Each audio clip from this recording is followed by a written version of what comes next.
Bienvenidos a la segunda etapa del curso de actualización para el Poder Judicial de la provincia de San Luis.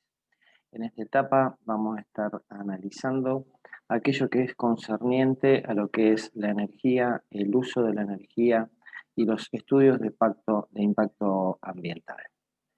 En primera instancia tenemos que saber que la energía es la capacidad que se necesita para desarrollar un trabajo, con lo cual sabemos que la energía requiere de un gasto.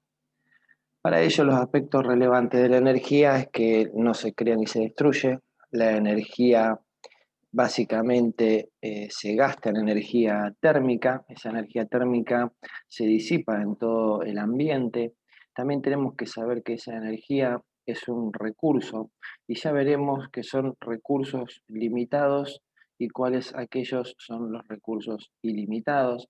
Y también, lógicamente, influye mucho la tecnología usada tanto en en la obtención, en la transformación. Para ello, sabemos de que existen energías que se denominan energías limpias, energías renovables, pero es importante detenernos luego en el concepto de qué es aquello de renovable. Lo de limpio podemos entender que no emite contaminación en ninguna de las etapas, obtención, ni transformación, ni uso. Pero sí vamos a tratar de comprender el concepto de lo que se llama renovables. El concepto de renovable básicamente es aquel que es medido a una escala de vida humana. Esta es la clave. Renovable en cuanto a la vida del ser humano, en cuanto a la vida de las personas. Si hablamos respecto de la vida del universo, quizás estas energías no sean renovables. Lógicamente que con el mal uso y anticipadamente el consumo y el mal gasto de estos recursos, vamos a entender de que estas energías se terminan transformando en recursos que no son fáciles de volver a recuperar. Por otro lado, sabemos que la energía limpia es aquella que no contamina en la extracción, en la transformación, en el proceso de explotación y uso, y básicamente en el proceso de abandono de cualquiera de los proyectos. ¿Para qué usamos la energía? La usamos desde el punto de vista doméstico, para todo lo que es la vida diaria, desde el punto de vista industrial, para los procesos productivos que nos dan los bienes y servicios. Se la puede utilizar también como inversión, como actualmente funcionan los parques eólicos, los parques solares, y lógicamente, ¿por qué no una energía de índole social? Entonces, es imprescindible que podamos definir cuál sería aquel espíritu coherente del pensamiento. Entonces lo podemos ver desde el punto de vista económico, deberíamos ser condescendientes con este pensamiento, con el ahorro de la energía.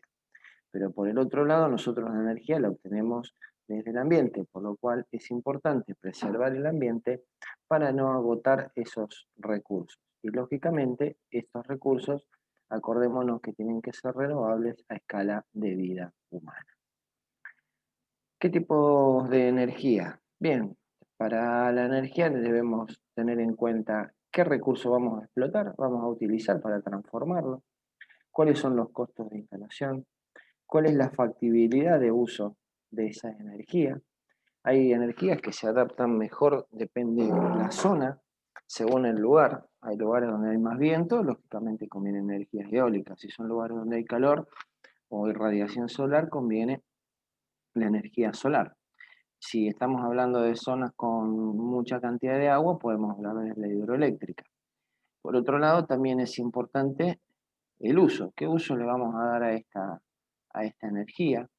Si es posible localizarla, ubicarla, desarrollarla en ese lugar ambiental sin producir cambios ni alteraciones en el mismo. Más allá de generarla, hay que ver cómo transportarla. Para poder transportarla se necesita tendido, y ese tendido podemos hablar de un gasoducto, de un electroducto, eh, podemos hablar de distintas formas de transmisión y lógicamente todo eso requiere instalaciones sobre el medio ambiente también, lo que se llaman los vínculos, y lógicamente cuál va a ser el desarrollo tecnológico que se espera a lo largo del tiempo para mejorar la eficiencia.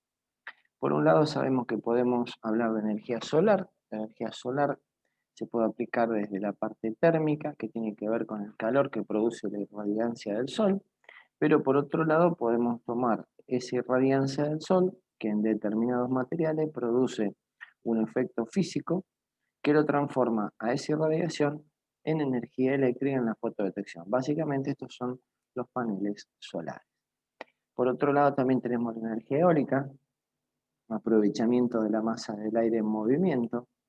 También tenemos la biomasa, o lo que se llaman los biocarburantes. Básicamente estos son todos aquellos elementos que pueden quemarse, que pueden utilizarse hasta incluso en el proceso de putrefacción y que generan gas tipo metano o gas butano y que se puede utilizar lógicamente como energía para calentar y mover, por ejemplo, centrales hidroeléctricas, centrales eléctricas, centrales térmicas. Lógicamente también puede ser de índole natural, residual, que es el uso de los desechos, donde también estamos reduciendo la cantidad de desperdicios que vamos a volcar sobre el ambiente, y lógicamente puede tratarse de seca o húmeda de acuerdo al tipo de biomasa. Luego tenemos la energía hidráulica vinculada al uso de la energía que posee la masa de agua. Se puede hablar de mini hidráulica en valores pequeños, en ríos pequeños para aprovechamiento tipo doméstico o locales, o bien hidroeléctrica, estamos hablando ya de una central donde los volúmenes y la cantidad de generación de energía eléctrica es muchísimo mayor. Y después tenemos algunas energías que son un poco más complejas, que no son eh, fáciles de ubicar en nuestro país. Como vimos antes, es importante determinar en qué zona, en qué región, cuál va a ser la explotación del recurso que nos va a dar la mejor energía. Y hablamos de la geotérmica, básicamente se utiliza la energía del interior de la Tierra, mareomotriz, de la subida y la bajada de las mareas, la undimotriz de las olas, la energía del hidrógeno y lógicamente la energía nuclear, que forma también un gran mito a pesar de ser una energía muy, muy limpia y muy segura últimamente. Bien, vamos a ver algunas ventajas, básicamente. Sabemos que básicamente estas energías generalmente son gratis, vienen de los propios recursos ambientales, como el sol. Básicamente producen algunos impactos en el proceso de implantación del proyecto, o en el proceso de explotación, básicamente sobre el suelo, ya que como se requiere absorber la energía del sol, se tapa la cara superior de la Tierra y bueno, lógicamente produce impactos sobre el suelo, sobre el agua y pequeñas cantidades, algo de sustancias peligrosas debido a los metales pesados que poseen esos materiales, o sea, la tecnología usada para esa obtención.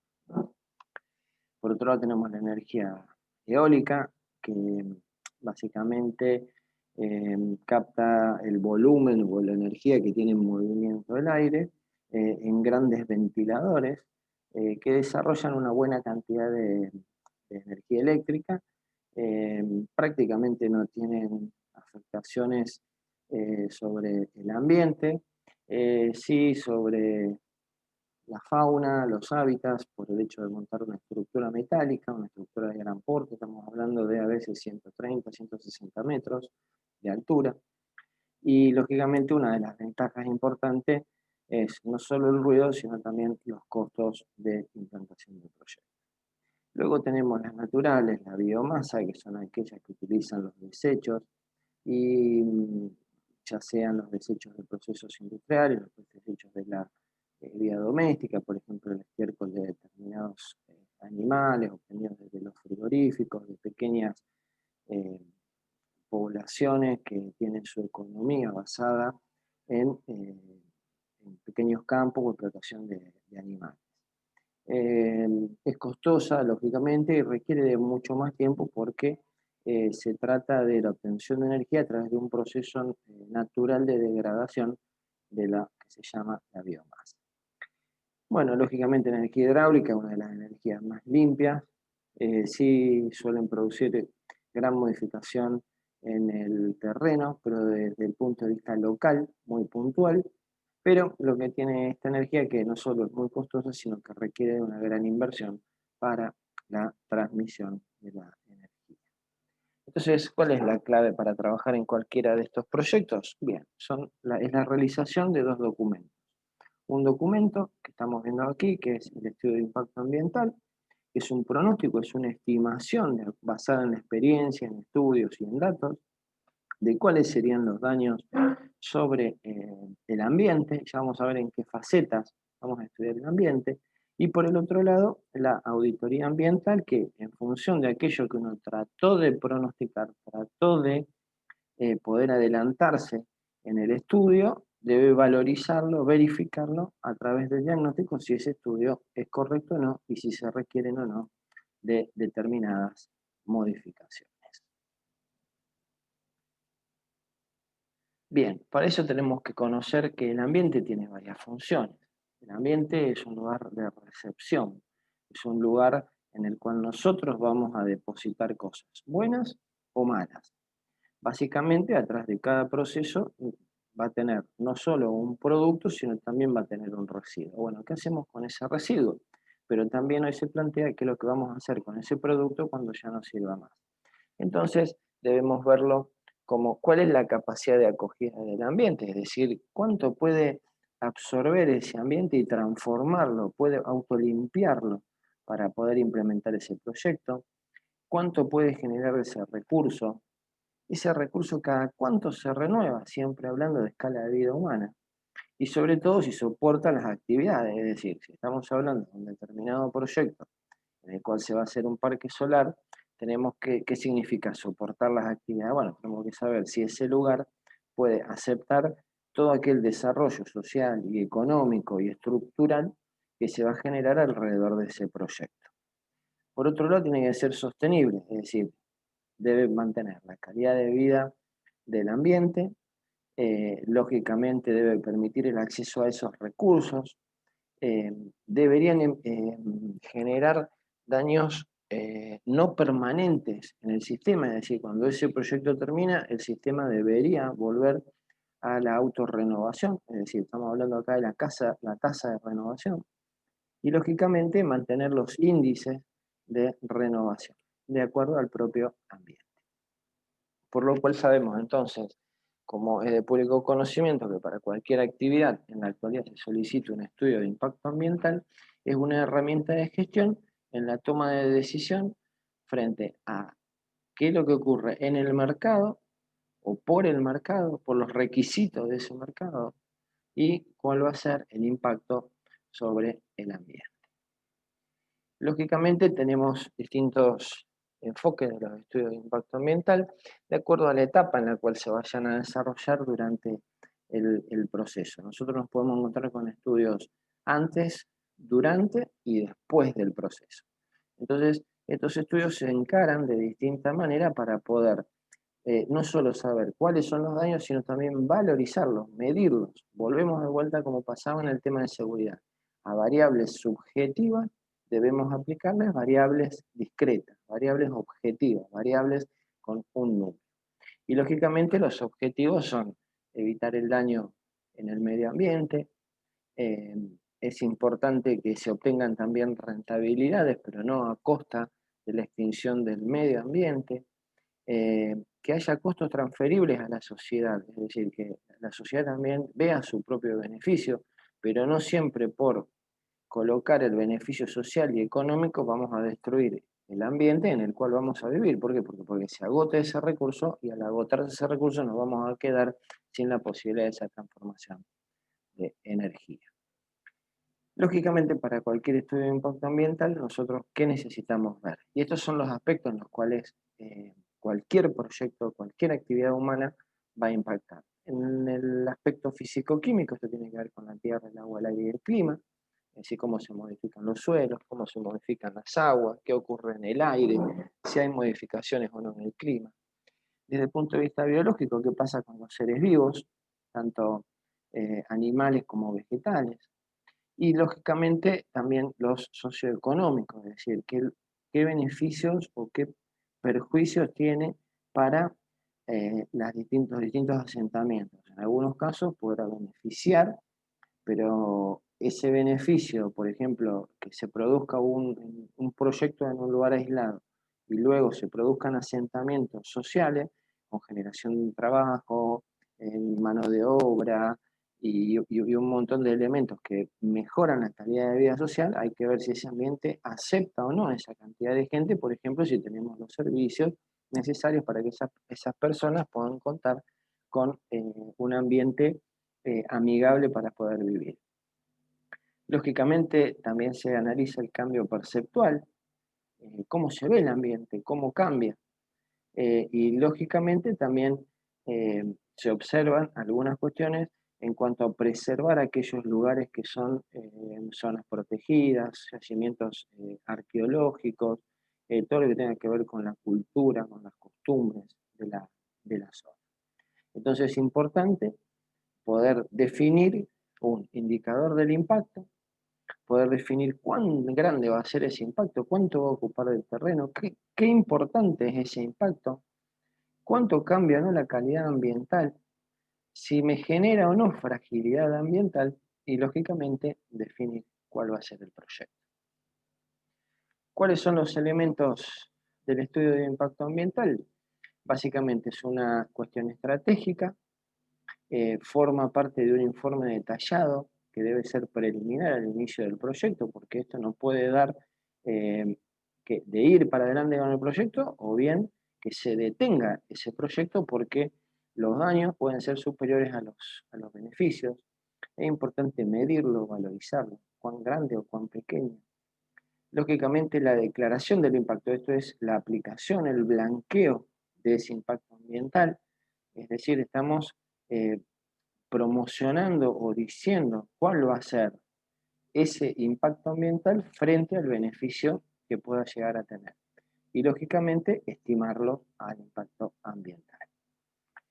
Tiene tres fases, todo estudio de impacto ambiental, que consiste en la descripción del proyecto, después describir un poco el entorno físico con que cuenta, desde lo poblacional, lo ambiental, desde lo físico, lo biológico, el suelo, la tierra, el aire, las áreas de influencia, las cercanas, las lejanas. Lógicamente, otra parte importante es todo lo que es la identificación y la medición. Acá es importante definir cuáles van a ser los impactos y cuánto va a ser ese impacto. Y lógicamente, en todo proyecto vamos a tener impactos ambientales, lógicamente debemos establecer medidas de corrección y medidas de prevención para lo que es la salvaguarda ambiental. Entonces, ¿cuáles fueron los objetivos de esta charla? Bien, primero la necesidad de disponer de energía como uso social y económico. Para la vida necesitamos energía. Energía de nuestro propio cuerpo para andar, caminar, hacer nuestras actividades y energía para hacer nuestro trabajo y la transformación de los bienes y servicios. Algo que es importante relevar, que es hay que ser coherentes en el pensamiento. Es decir, no podemos estar hablando de mantener un ambiente sano, un ambiente limpio, no contaminado, pero por otro lado estamos desarrollando procesos que indican todo lo contrario. Entonces, ¿qué significa ser coherente? Bien, perfecto. Es trabajar con generación de energías limpias que no contaminen en ninguna de las etapas o que sea la mínima contaminación en cada una de las etapas y, lógicamente, disponer de un recurso que en realidad es renovable, pero ya lo advertimos, a escala de vida humana. El petróleo, quizás dentro de miles de millones de años, será un recurso renovable. Hoy no. Bien, conocer qué es el ambiente, cuáles son los componentes, ya dijimos, los componentes físicos, aire, tierra, agua, los componentes biológicos, flora, fauna, los componentes sociales, los componentes de paisaje, los componentes arqueológicos, las zonas protegidas, la cultura. Es importante conocer cuál es la función del medio ambiente en cada lugar, qué lo afecta. Hay ambientes que son más propensos a deteriorarse de acuerdo a determinados cambios en sus componentes físicos o biológicos. Saber cómo medirlo, establecer parámetros y sobre todo comprender que hay que estudiarlo en el medio ambiente, pero lo más importante es que si lo dañamos, cómo lo corregimos. Para eso existe una herramienta técnica, una herramienta que es sistemática y básicamente esa es la auditoría ambiental. Estos son documentos en los cuales no solo se hace una reflexión, sino que también es necesario para todos estos ambientes es vincular la economía y el ambiente, pero por otro lado la necesidad de disponer de políticas de Estado, que son los organismos de control, la justicia, también para eso existe el derecho, una rama del derecho, el derecho ambiental, que básicamente es más antropocéntrico que medioambiental céntrico. Es decir, se analiza el impacto desde cómo se afectaría el ambiente y cómo lo afectaría al hombre, pero no se estudia cómo, cómo se afectan los proyectos al medio ambiente en sí mismo como un ente con vida, un ente que vive por sí mismo y necesita cumplir con todas las actividades que cumplimos. Nacer, reproducirse y morir. Básicamente también es importante establecer criterios de prevención y reparación de daños. En este sentido, el derecho es el que rompe, paga. Básicamente hay que disponer de organismos de control y de sanciones. El problema es que hay que estar antes de esa sanción, ya que una vez que se rompió, por más que a veces uno pague, la remediación ya no es la misma y no produce el mismo efecto sobre el ambiente. Y lógicamente es importante trabajar en un concepto que es la eficiencia energética, que es usar coherentemente la energía, sabiendo que no solo tiene que ser limpia, sino que también no tiene que agotar aquellos recursos. Entonces es importante el ahorro de energía. Aquí se puede ver en esta tabla, donde un indicador ambiental puede ser, por ejemplo, contaminación de las aguas, donde se ve claramente que en la línea azul, si no se tiene un estudio de impacto ambiental, a lo largo del tiempo, el valor de ese indicador eh, muestra mayor daño que si se tuviera mayor impacto ambiental. ¿Por qué? Porque de esta manera, con el estudio se permite la remediación y con la auditoría podemos monitorear para hacer los cambios que sean necesarios en el momento oportuno. Básicamente aquí hay un pequeño resumen de cuál es un diagrama de flujo del estudio de impacto ambiental. Y lógicamente estas son las etapas que hablamos de cómo es el estudio de impacto ambiental como documento. Es decir, este es un documento en el cual participan no solo las generadores del proyecto, sino la sociedad, los organismos de control y demás organizaciones que tienen fuerte injerencia dentro de lo que es el proyecto, tanto para sus beneficios como para los daños que se puedan hacer al medio ambiente. Esto básicamente se lo conoce y es lo que se llama el famoso ordenamiento territorial. Muchas gracias por su atención y quedo a disposición de sus preguntas.